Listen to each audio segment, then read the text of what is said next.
Hello and welcome to Malta. The location I'm standing at right now was the base of the 10th Submarine Flotilla in Malta. This is Manoel Island. It's an island in the bay we have here. In front is Valletta, and the other side of Valletta, on the eastern side, we've got the Valletta Grand Harbour. So this is on the western side, and so there's, as far as Valletta is concerned, there is effectively very deep inlets on both sides of it. It's very interestingly very interesting to see on the map, and interestingly located, and it's also a very attractive place to be. You can see from here, for example, we've got the walls of the old town of Valletta, which is in fact the whole place is an old town, quite attractive. There we have what I think is a Maltese Coast Guard going past right now. So it sort of reminds us a little bit of the history of this place. But as far as this place being the submarine base is concerned, there's absolutely nothing written here whatsoever. At least there isn't, as far as as I've seen. I have heard of plans to actually put a little museum up somewhere. There are reminders of submarines which were lost, and I'll show you them in different videos. And also the Malta Tourist Office is it's on their website. They're trying to promote diving, and one of the dive sites is actually a submarine. Of course, where the submarine is quite a difficult dive in any case. Now, this island here was used in former times as when there was plague, so it was like a hospital. Indeed, part it's called lazaretto. Word lazaretto means a sort of a military hospital, a field hospital, something along those lines. And these buildings which are around right now were all used by the British Admiralty for the submarine fleet. In 1937, there was plans to build here deep shelters for submarines, but that, because of cost-cutting methods or the lack of budget, there was no cash to actually do it with, so it couldn't be done. And that was to prove to be a problem later during the Second World War. Having said that, I'm going to give an argument why it wasn't a problem. I understand the arguments in favour of it being a problem later, but the argument against it was not being a problem is the following. Obviously, when Malta came under bombardment, to be in deep shelters, as for example the Germans had at Lorient, that would have been extremely useful, but it would also have given the position away if the construction had gone ahead in 1937. It's quite clear that the Italian military intelligence had a great deal of information about this, what was going on here in general. So anyway, so the 10th on the 10th of June 1940, Italy declared war. What happened was, having seen the advances that Hitler was making and Stalin was making, all these countries that had fallen under them. Now, Mussolini had got out of getting involved in the Second World War. He'd given Hitler all sorts of excuses why he couldn't go to war, but in the end, he decided, with the fall of France, there's Hitler with half of Poland, Soviet Union with the other half, Hitler with Denmark, with Norway, with Belgium, with Netherlands, Luxembourg, and Stalin by this time about to occupy the Baltic states, Estonia, Lithuania, Latvia. He'd taken a chunk of Finland, he'd taken a chunk of Romania.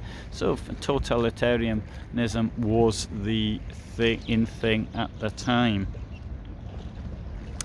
So this was a declaration of war against the France and the United Kingdom. So the son-in-law, Mussolini's son-in-law, Galeazzo Ciano, invited the British ambassador, sorry, the French ambassador first, and the British ambassador, told them as from the following day there would be a state of war with the two countries.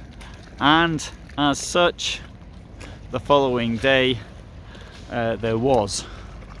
Now it seems a bit daft, in my opinion, to have actually have done this and done it so in such a way as to make it to give warning. In my opinion, what they should have done was, well, we're going to declare war, let's make sure we're ready for war. In the First World War, the Italians went into the war without thinking too much about it.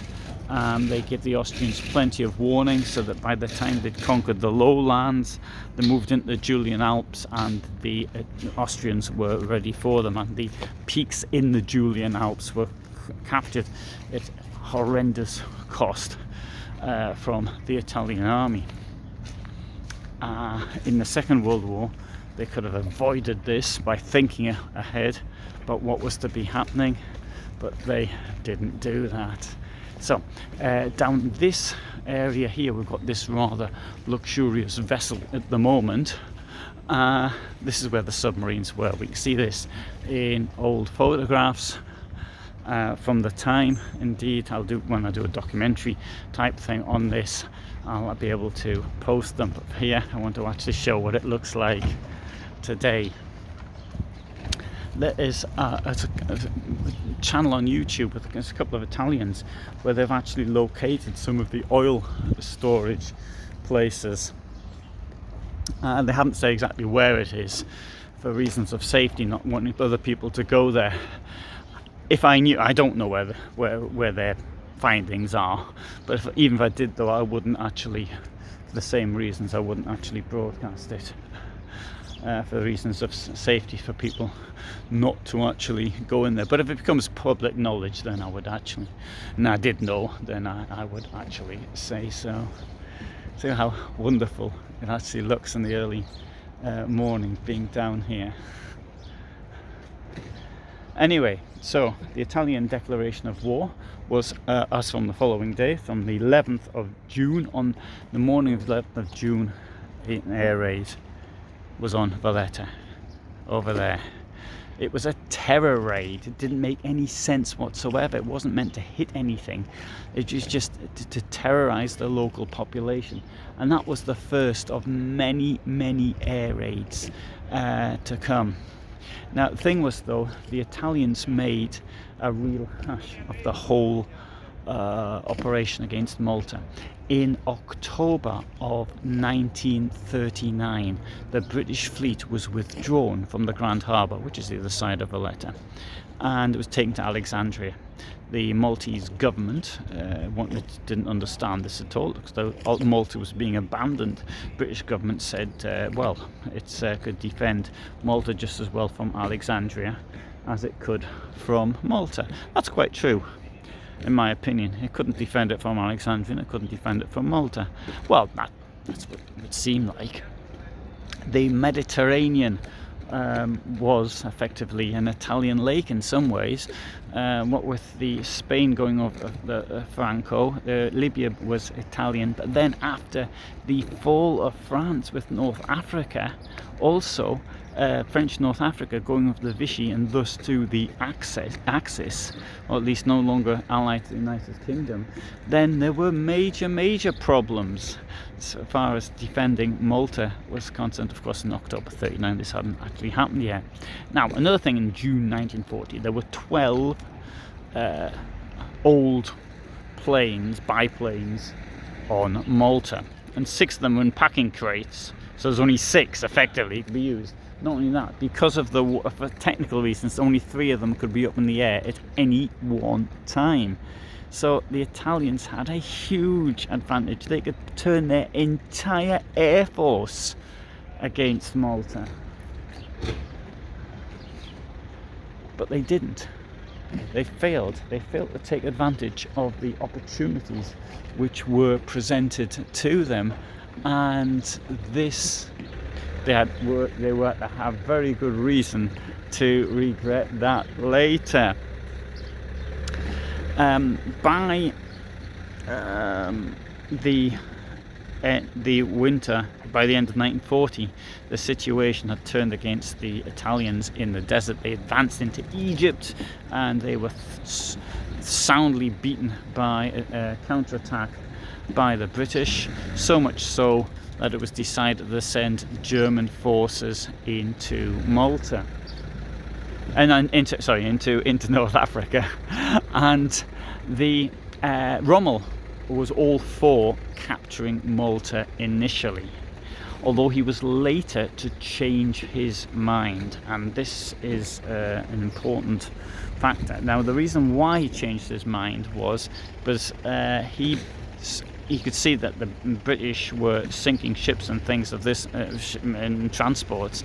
But later in the war, by the beginning of 1942, when the Germans were bombing constantly, and even the British submarine fleet that was based here had to withdraw, then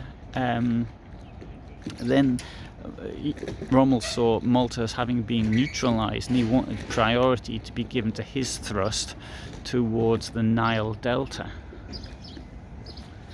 which didn't come about as it happened. Anyway, to come back onto the submarines based here. Now, there were these were the U class submarines. Now, nearly all of them had names which began with U, and Unbeaten, and things of that nature. Ursula. There was never more than 12 submarines here, based here, and most of them at sea, of course. So I might only mean 2 or 3 in dock, and usually around 10. But this is where from here, where the attacks launched on the shipping caused huge losses. So much so that if you look at what was happening in North Africa by the time of the Second Battle of El Alamein, it was the fact that Rommel was unable to get supplies. It was 2 things. My first thing was obviously the lack of cargo handling capacity in the North African ports, but most importantly it wasn't even getting there. It was getting sunk, and it was getting sunk by submarines which were based here. Let's have a further look down the port, see what else can be seen.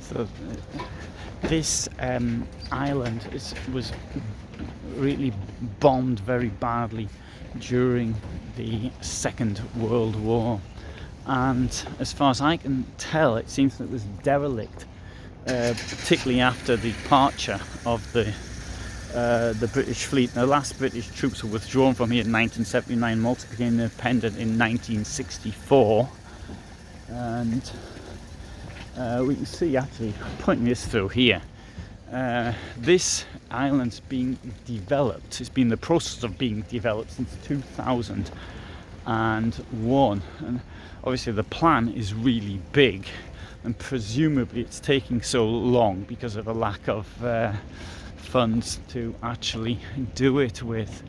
But I mean, it does have lots of potential, and indeed the castle, which you can see in other videos, certainly could be turned over for tourism. What's likely to happen to this now is that this will be okay, we've got the marina here, which is pretty wonderful. The boats are anyway. Maybe the marina itself could do with a bit of work. but the castle could be turned into a hotel, mixed-use retail, and accommodation flats. So there's quite a lot of cash though in Malta, and that is absolutely visible. Now, what I intend to do is I want to talk about some individual ships and their exploits, but I'll do that in different videos. Now, there's a couple of British commanders, submarine aces. Now, if I were to say, can you name any British submarine aces, and I think most people would find that rather difficult, and they can name more German submarine aces than they can British. And I'm ashamed to say, well, I'm ashamed, but I would admit myself I can name more Soviet submarine aces than I can British. But I'm going to try and do something about that in future videos as well. Now, the 10th Submarine Flotilla was here from January 41, so it was refounded here. In the First World War, it had been based on the Humber initially, and then it was moved to the Tees.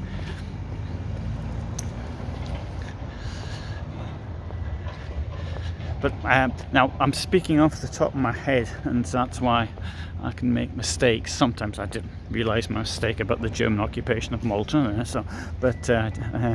should have said North Africa. But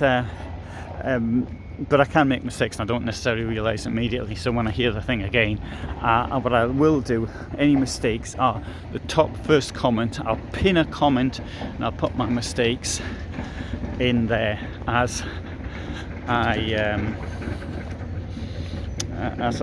realise them. Sometimes I can also change my mind as well about things. I can say one thing, then after a while more and more information comes available, and I think, oh no, that can't have been so. You can hear there's work going on in there. The company, this is MIDI, M-I-D-I, and but they do allow access to, even though they're doing the work on this island, they do allow access to it. Now, you'd never know that this was a submarine base looking at it like this though.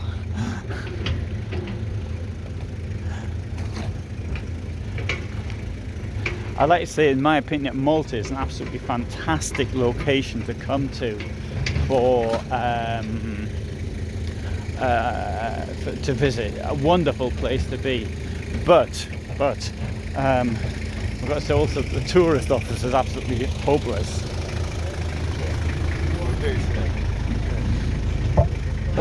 And trying to get information from them.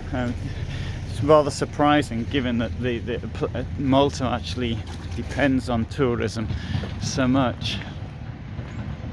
Another little bit of advice, and I've only been here twice. The first time was 18 months ago, it was April, now it's October. And so now here, this is fantastic. So it's 25 degrees now, and it's absolutely wonderful weather. So, but in the summer, I've heard it gets to 40, and people tell me that even being next to the sea doesn't really help. And I can say that I lived in Sicily, and I found that pretty tough going. Even I was in direct line of the sea, living in my van. That wasn't so bad, but whenever I walked into the village, it was really quite difficult. So there you go. There's a walk down the submarine base in Malta, and let's have a look back into the sun at it.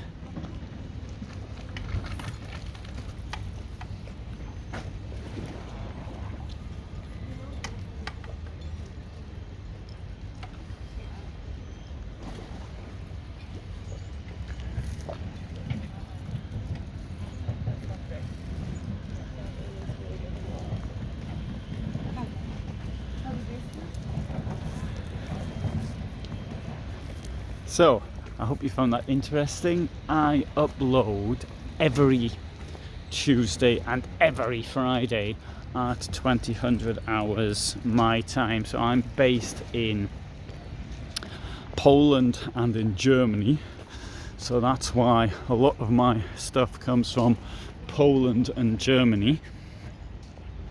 But everything I do is related to either Nazis or communists, and so it's a period just before and during the Second World War. Occasionally there's one or two other things that aren't this period, but very, very little.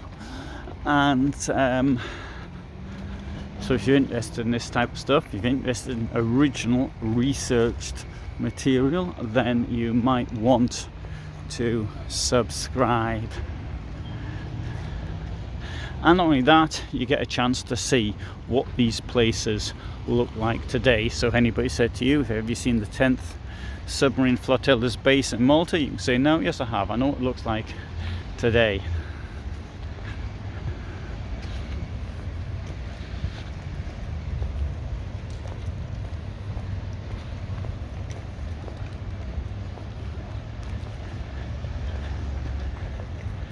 So you see here actually the mix between the new over here, and there we have a building which is clearly from the 19th century.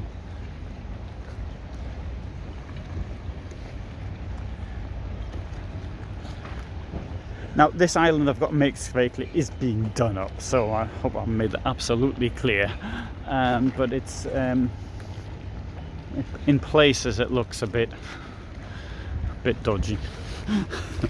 Anyway, you can see that in a different film.